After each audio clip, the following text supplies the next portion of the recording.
Nesuklyskite, tai ne mokslinė laboratorija, o biologijos pamoka Vilniaus Žvėryno gimnazijoje 11 klasės mokiniams. Šiandien moksleiviai rašo savarankišką darbą apie įvairių organizmų ląsteles.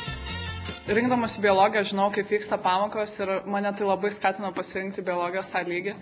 Man biologija yra laukiamiausia pamoka iš visų. Aš tai, kai to nesitikėjau, žinau, kad pas šitą mokytoją labai sunku mokintis, bet iš tikrųjų dabar pamokos yra kaip mažas šventis.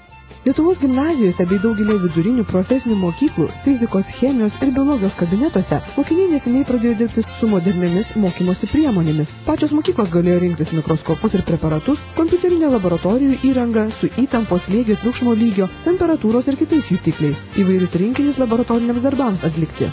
Skatina smalsumą, žingeidumą. Pažiūrėti pasaulį kitaip, negu kad yra nupiešta paveikslėlyje. Tai yra žymiai paprasčiau ir lengviau ir įdomiau mokytis tokiais dalykais kaip mikroskopas. Žvėryno gimnazijos biologijos pamokos jau visą pusmetį vedamos pasitelkus kompiuterį, projektorių, interaktyvią lentą, mikroskopą su filmavimo kamera. Šiandien aš pamokos kokybiškos be šios įrangos jau neįsivaizduoju. Ir manau, kad mano mokiniai taip pat. Todėl, kad atsiranda galimybė aktyviai dirbti pamokoje.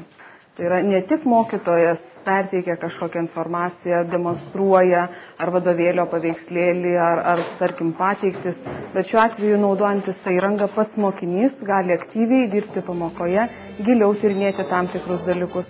Kokybiškesnį ir įdomesnį gamtos mokslų mokymą skatinantys projektai finansuojami iš ES struktūrinių fondų ir valstybės biudžeto lėšų.